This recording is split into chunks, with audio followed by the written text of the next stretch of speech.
You're listening to the Platte River Bard. Hello, and welcome to the Platte River Bard. This is Chris Berger. And I'm Sherry Berger. And we are here today with Murphy Scott Wulfgar. He is the executive director of Brigit, St. Brigit. He's also an actor and playwright in this upcoming production. And we're also here with Maddie Radcliff. She is the deputy director of Benson Theatre, also an actor as well in this upcoming thing. And they are going to tell us all about their upcoming Christmas show here at the Benson Theatre. Thank you guys so much for talking with us, and it's nice to see you in person. Nice to see you as well. I know. Every time we have to talk, it seems like it's like what's always over the internet. So, guys, it's so nice to come down and actually talk with you guys in person. Yeah, we're glad to have you in the theater. Yeah. Always happy to be here. It's such a beautiful space. Oh, thank you so much. We always have so much going on. I know. We do. Love yes. this place. But this is the third collaboration that you have had together with Brigit and Benson.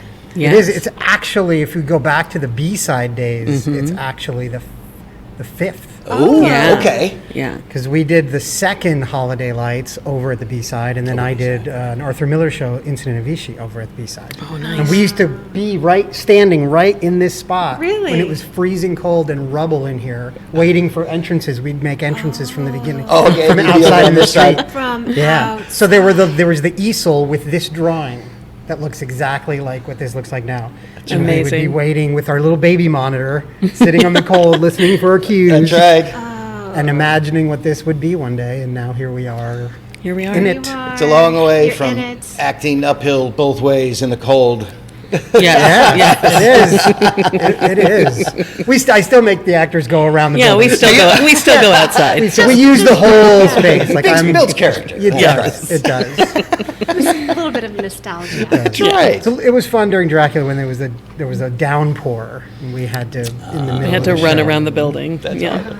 Oh, I'm so sorry. I missed Dracula 77. I heard nothing but great things about good. it. It looked so cool. It was fun. I was just sick. I couldn't be. It's just too busy. Yeah. The price of being in stuff is you never get to see your friends in Yes. stuff. That's I exactly know. it. That's I why hate this that. I had podcast a is so ton much of friends fun. in Dracula I know. Because 77 at least we too. get to talk about it. And I all know, of that, I know. We don't get to go. So officially, this is called Holiday Lights. Yes. And it's not the first time you've done it. Correct. This is the fourth It's number 4? annual. Yeah. Because I saw last year. That was And that really was great. number 3. Yeah. Yeah, that was really great. Quickly becoming Yeah, Benson's thank you. Christmas show. That's amazing. Yeah. Oh, yes. I foresee a long-term Holiday Lights good. tradition here. That is Good awesome. As long as you're into it. Oh, totally. It's Great. I love Yeah, it. that's Good. awesome. I great. love that. Well, and Yeah. I really love the variety in this because Christmas shows are so hard to produce. And, the Christmas story has been done a million times over in a million different ways, down to even just a one-person deal.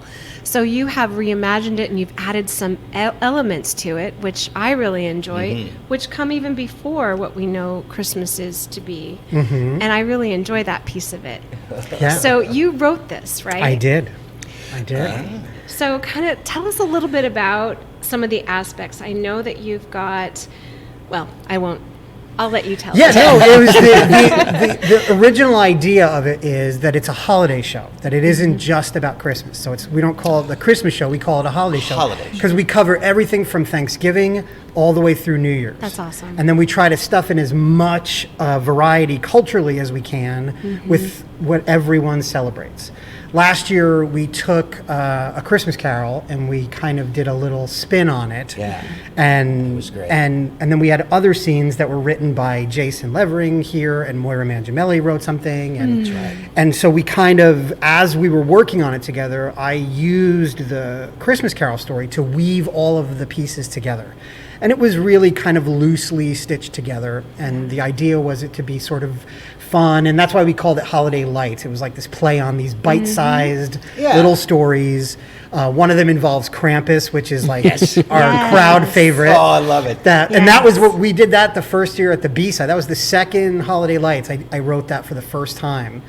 And that script has actually evolved, and I did some rewrites again this year. Oh, cool. Because there was a whole thing that I realized that I missed in bringing out Krampus's backstory, like the whole pagan thing. Sure. Yes. Like it was sort of like we were talking about Christmas, and my character, whose name is Marty, is Jewish, and he is encountered by Krampus, and then hijinks ensue. Right. And it's just this nice conversation between these two people on this bench, or one of them is technically maybe demon. a person, maybe not. And that's kind of the fun thing about it. It's like you're watching it and you don't know if this dude is like really committed to LARPing or if he is actually Krampus. Right. And that's kind of the fun for the audience of it too. Yeah, And both the characters kind of learn a little lesson from each other about each other and things as we go. And it's just a little 15-minute piece. But the idea was to take more stories like that and be able to sprinkle them into a narrative. Cool. And last year was the first time that I was in the space, that I actually directed something in here, worked with John Forsman, the wonderful technical director here. Yes. Who, John. when I first showed up, I brought my little digital projector with me, and I was like, well, I want some projections and da-da-da. And he's like, yeah, I got this one, and he showed me these beasts, and then he started showing me on the computer what he could do. I was like, all right, Never mind, I'll take that in the home. trash. and we really, I just get along with everybody really well here. Everybody here is so accessible and open and friendly and creative and communicative. So the way that I like to work is I like have an idea, and then I allow that idea to kind of evolve based on whoever's in the room and what's going on. And by allowing myself to be open to that, we just pulled off some really cool stuff last year visually. And there was a lot of things that I wrote that I felt like worked really well, and some stuff that I felt like I didn't quite land. And I really wanted to take another crack at this particular story again. So again, I'm using Christmas Carol as sort of the narrative or the through line. And then building out the rest of the world from there. Although I would say, and tell me if I'm wrong, I will. that this year the story is more cohesive. Oh, yeah. That it is sort of telling a narrative. And where last year the narrative we were telling was kind of like about grief and loss and memory and sort of this. Yeah. I had that piece that I wrote too that was about my dad having dementia. Yes. And that's returning. That got a really positive response from the audience. And Maddie will be in that this year. You're in that one? Okay. Jack Zerby is playing the older gentleman again. And then Adam Bassing, who was with us last year, was playing the caretaker role. Yes. And so I took those two pieces that I already had, and then I started looking at A Christmas Carol again, and I thought, wouldn't it be fun if, like, every year we took the Christmas Carol tale and did something completely different with it? That's Yeah. yes, that's a love great that. idea. So this year, instead of it being about memory and grief and loss, it's about family. Yeah. It's about our birth families and then the sort of found families that we find along the way, being neurodivergent people or people from different backgrounds or people who just don't connect with their families but connect with other people.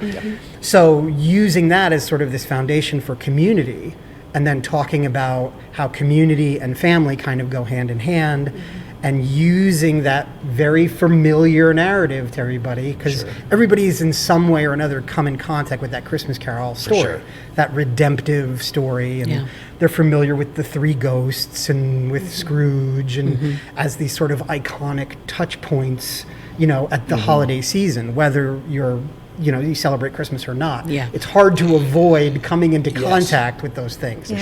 So it was fun to be able to say, okay, if I'm looking at this from the perspective of people who don't celebrate Christmas, how can they still enjoy this story without losing the people who do like Christmas and who do want that?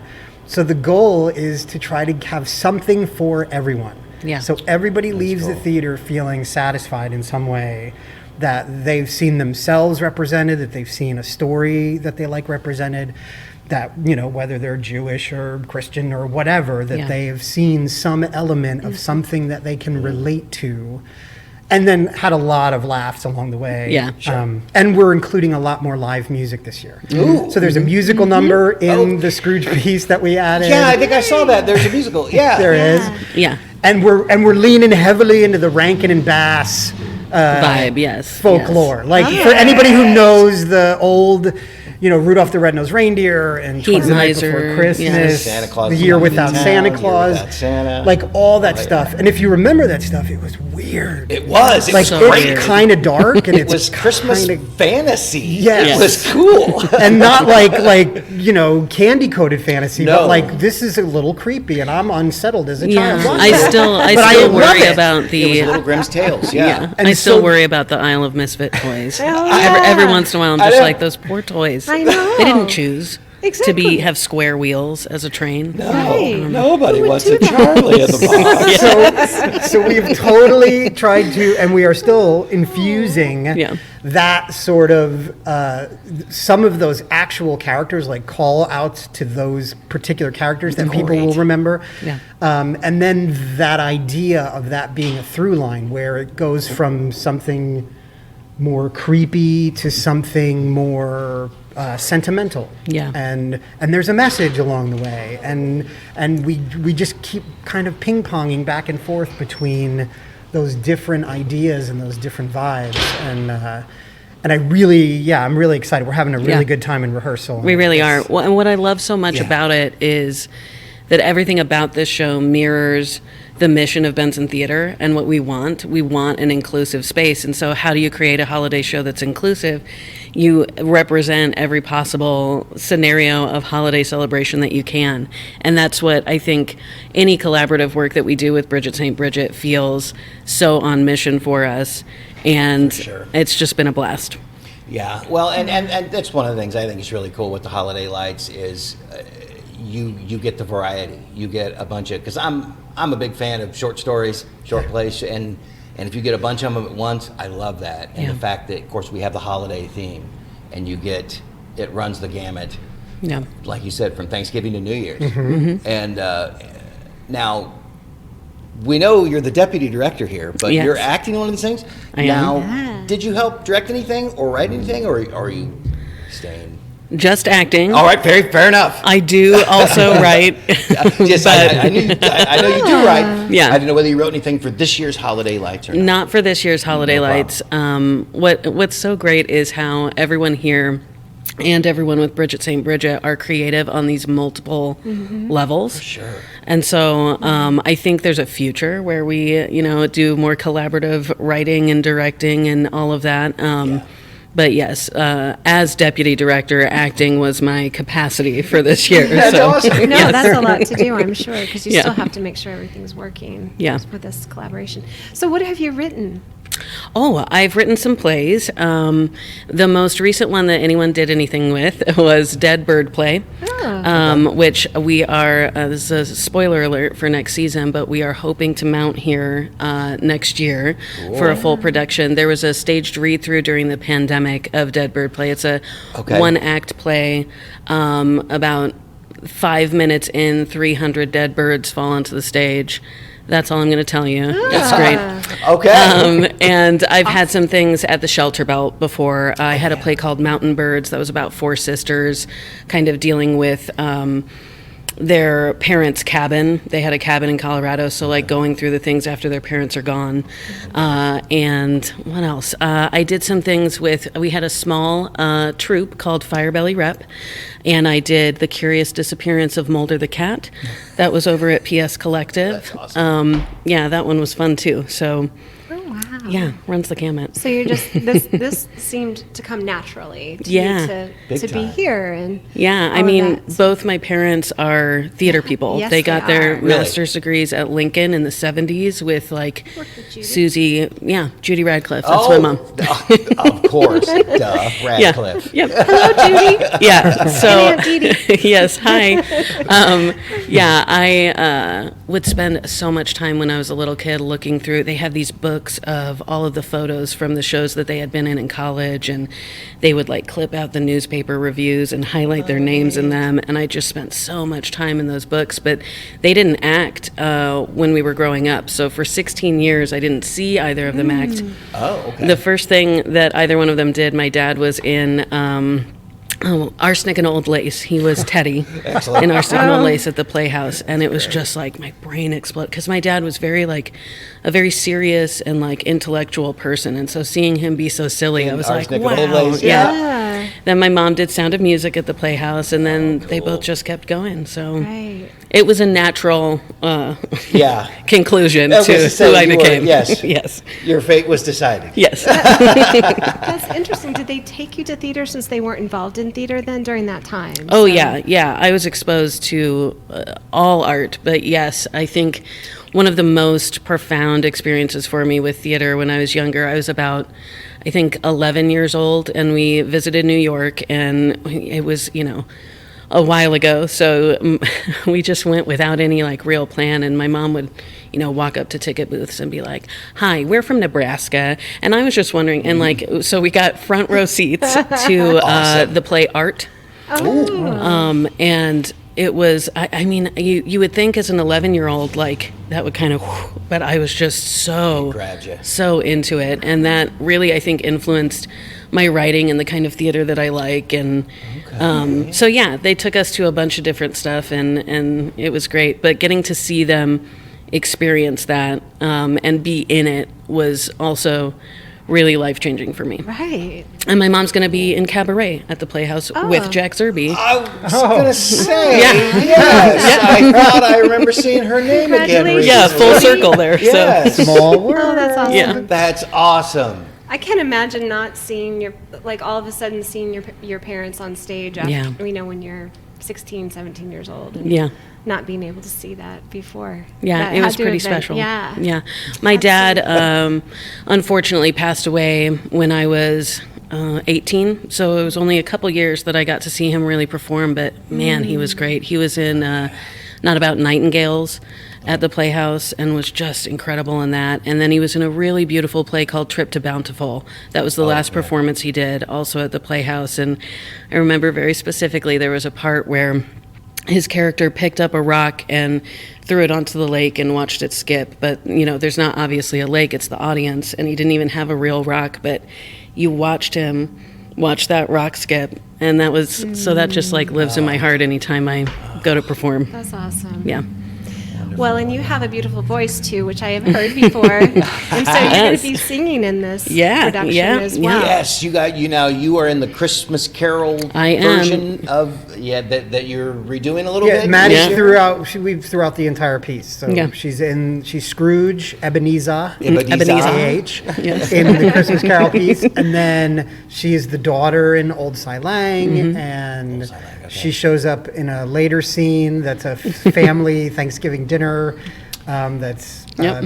Mr. and Mrs. Claus having Thanksgiving dinner with all their grown children who all now believe very different things, and she's one of those children. Yeah. And then there's the interludes. Like one of the things that I started doing during Dracula that I kind of discovered was not doing like blackouts at the end of scenes. It's Yeah. just finding creative ways to have the characters, even if they're like in different parts of the world, crisscrossing in the space and using the entirety of the Benson Theatre space as the playing space. That's so cool. we used everything. We used the ledges and the back and the lobby and the front and it just kept the story moving forward, and it was so much Yeah, fun to figure yeah. them out and never bring the lights down.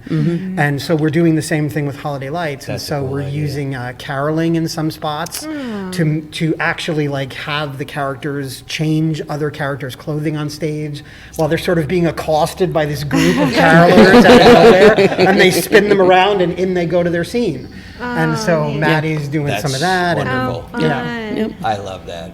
I love that. This just sounds like so much fun, and it's got so many different pieces to it. And you are such a good writer. I mean, good is just Oh, actually an thank you. understatement. You're really an excellent writer, and you Sure. can think of all these different things. And to change it every year has to be kind of an undertaking. It's as well, fun. on Like top of your writing. That's I'm gotta one be fun. I'm one of those people who loves rehearsal. I love the creating part, and then once we get it open, I'm like, all right, I'm done.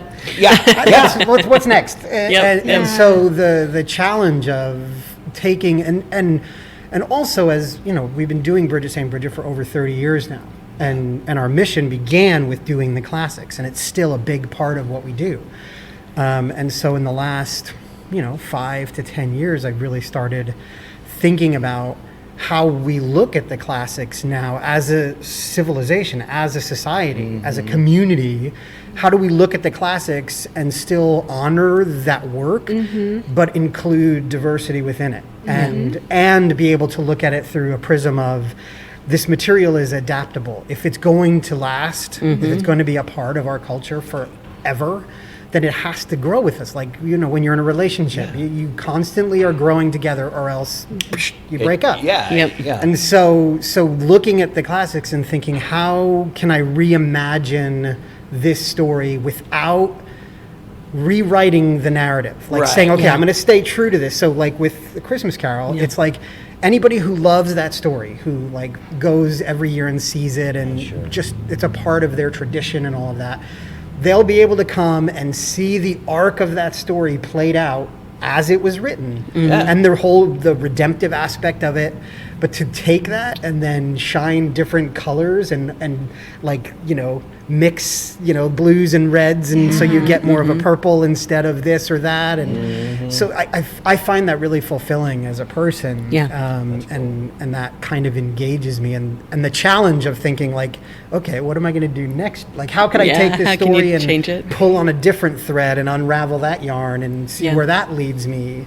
Like, that's a really fun endeavor. And then gathering a group of people around you who dig that. That's a huge part of it. So because it's malleable in the process. So even though like we have pages and everything that we start with, we get into rehearsal and go, this doesn't work. Or somebody goes, oh, I've got this great joke that I could put here. And but that totally changes what we did in the other scene. So let's rewrite that. Well, and that's what's so delightful about working with you, Murphy, is like you're open to that. If somebody, there've been so many times in rehearsal where somebody says something as a joke, and he's like, "Nope, that's going in." And so I just love that there's that room for everyone who's a part of it to influence it. I think it makes it really special. Well, he's not getting overly precious with the material. Exactly. It depends on the year, it depends on the group you have, what you're feeling at the time, and how should we do this this year. That's pretty great. And I can see how this could also help you with your writing, because you haven't had the opportunity to use some of the technology before in your other spaces. So that probably opens up a lot of things for you. We're like completely digital, which makes it possible. Like if I was having to bring new paper pages in every night, and we were having to track like, who's got 3 days ago's version of this, and but we do everything digitally. We use a productivity app called Slack, which I love. And so we create channels for each of the departments, for costumes, for lights, for sound, for visual, backgrounds, for music, for script, for rehearsals. And then when I make changes to the script, if everybody's working off of a tablet or another device instead of paper pages, say, okay, like last night, Eric and Kat and I were all like rewriting the third scene. And so I'd write it and go, okay, refresh. And everybody would refresh their pages, and then we'd do the new pages right there. Everybody's got it. And so we didn't have to wait for me to go home and rewrite it and bring it back to the rehearsal room. Copies. So we're really nimble, and we're really able to pivot on a dime, and it really makes that kind of that spontaneity that exists in the rehearsal room. If you've got like a really happy, healthy rehearsal room cooking, that it enables that you to really just tap into that vein and then like directly feed it into the product. So you're like, this is okay. So we went from this idea that you just had, and now it's in the script, and now we're working it, and it's the technology really is so huge. And because I have ADHD, I think it's where my creativity comes from, and it's where you can hear when I talk, I like speed up when I get excited about this. But it helps me organize myself, like in a way that I can have all these different ideas going at once, and then there's these different, a computer can keep up with that, whereas you can separate it all for you. A book full of paper would just be like, it would be maddening. It's overwhelming. It is overwhelming. Totally. Like that. Oh, I'm just so excited that you guys are doing this again this year, and you've been able to even make it even more interesting for people who have seen it before by making some little changes. Yeah. So that's awesome. I thoroughly Yeah. enjoyed it last year. Yeah. Well, and we just found out this week that we're getting an in-kind sponsorship from Bright Ideas. So they're going to give us a bunch of decorations. So the whole space is going to Great. feel wintry and magical and warm. And we've got some other fun ideas cooking on how to make it a really special experience too. And we're really like doubling into like the first piece of the night is the classic poem A Visit from St. Nicholas. It was the night before Christmas and all through the house. And so we're performing it live and the singers are accompanying each stanza with a different traditional Christmas carol. Yeah. And then halfway through we're doing another original poem that's written by Kat Walsh, which is called The Nights of Midwinter, which is about the long ago first winters and before there was Christmas, before there was anything, of the old fjords and the pines and Surviving firs the winters. and Yes, that was- and the celebration of those times and all that stuff. And so it like bookends these two like That's cool. really deeply rooted traditions in a way that I think people will find just really interesting as well as just being fun and having a good time. You're going to leave feeling delighted. That's for sure. That's the Yeah. goal. Yes. That's the goal. Absolutely. What kind of research did you have to do to write this play? What are the things in it? Quite a bit in different places. Like that's the other thing that I really enjoy about writing is Yeah. that I just go down these rabbit holes Yeah. because Yes, you can satisfy your yeah. ADHD. oh my god. Yes, I'm Like I'm with right there Dracula. with you. Cool, because I have it, whatever it is. I'm right there. when I did Dracula 77, I was like, okay, so if I'm updating this to 1977 and moving it to New York, I have to find every single location that matches the book that would have existed in 19 and I didn't feel like I could go that much further in time because we'd have computers and cell phones and they'd be able to like And that research starts to spoil the vampires story, and yeah. so it was like Yeah. okay, so keeping that reality in mind, like okay, what is the period, what was possible, what was not possible, and so the same thing with this. It's like okay, like even if I write a joke, it's like we were talking the other night in the room about tuppence, about the when Scrooge takes the pennies off Marley's eyes at the beginning of the book and says tuppence is tuppence. Yes. And I'm doing a whole different thing with that this year. Yeah. But we had this conversation about tuppence and what did it look like in 1845 and what would it have been, and then when going into stuff like Krampus and I didn't know anything about that before I wrote it. My partner is a religious studies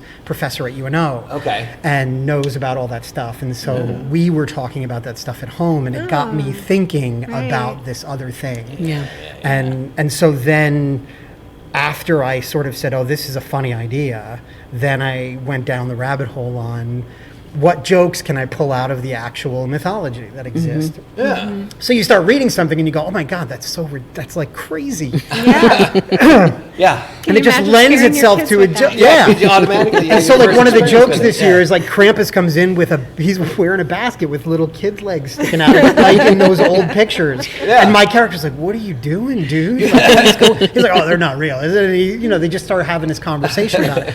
But it's the research that kind of brings the joke to the foreground. Absolutely. Right. And then the same thing with the, like, even if it's not actual, like, historical research, like when we're talking about Rankin and Bass stuff. Yeah. Yeah. Like last night we were rehearsing something, we were talking about, like, in that old cartoon, wasn't one of the actors who's playing Santa in that Thanksgiving scene where Santa and Mrs. Claus are trying to wrangle their unruly children, and they're having this whole conversation about, like, Santa's asking, why is it not okay to say Merry Christmas anymore? Yeah. And the kids are like, well, it's not that it's not okay, and it's like da-da-da-da, and you see Santa trying, and so it's like this really fun back and forth, and able to sort of put a finger on something that's going on in society, Yes. and say, let's all laugh at this for a minute, but let's all listen also to the real sort of argument underneath it, and Yeah. the real sort of conversation Yes. What are they that trying people to are say? trying to have. Yeah. And that's the whole idea of the family thing that we added to the show Yeah. this year, was this idea that in society we're so, like, increasingly more unable to talk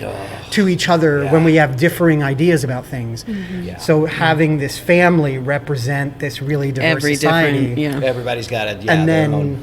and then sort of, okay, like, let's fold in now that these are Rankin and Bass characters having this conversation. So let's do our research and know if we're getting this right. Did he say this, or did Hermie the dentist do that, or what? What would this look like now if they were grown-up people and this happened? And so we just, I mean, it's so much fun. But it's the research is in whatever manner it exists in that's the ball game.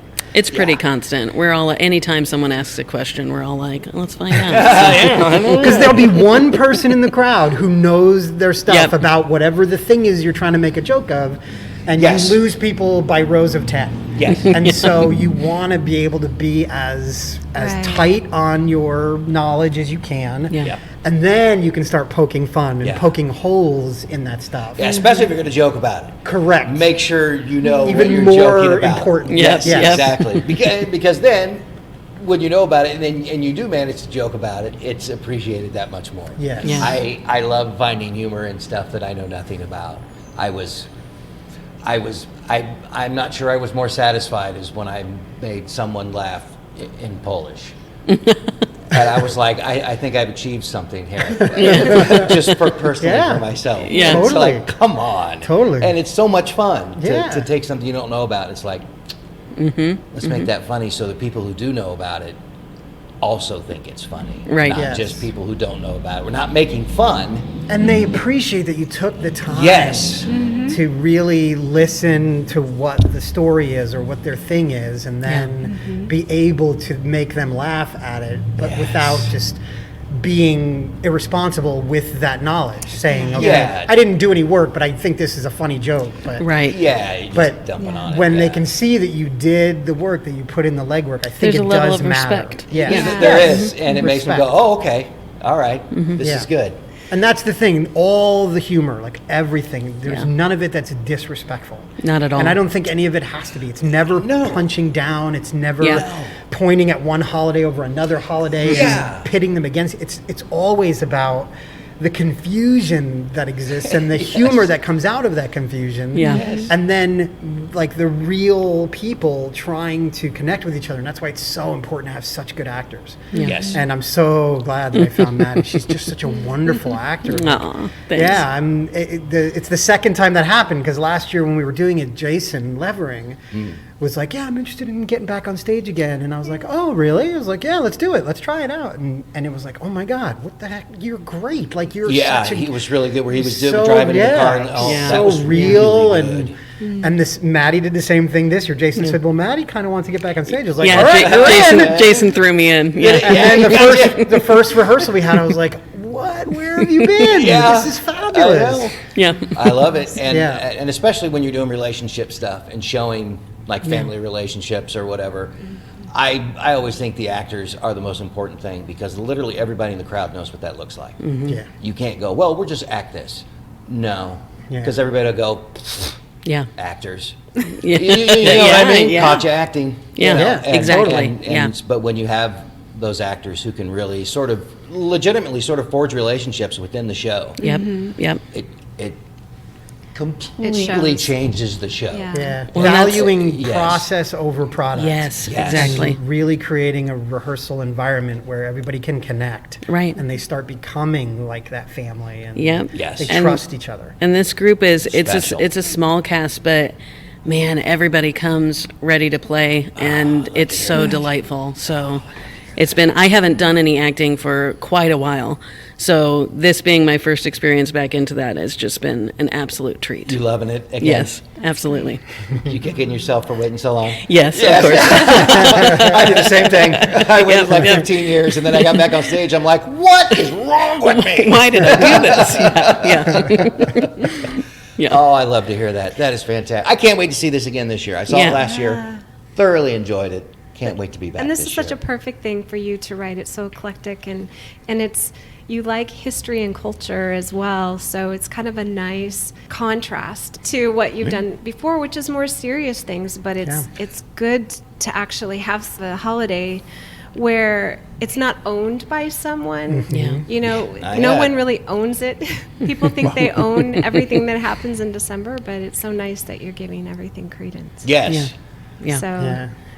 and that seems like a perfect place for you to write. Yeah, So- I mean, it's like, that's my world view. And that's, again, like to to echo what Maddie said about, I mean, that's what Benson Theatre is doing here. Yes.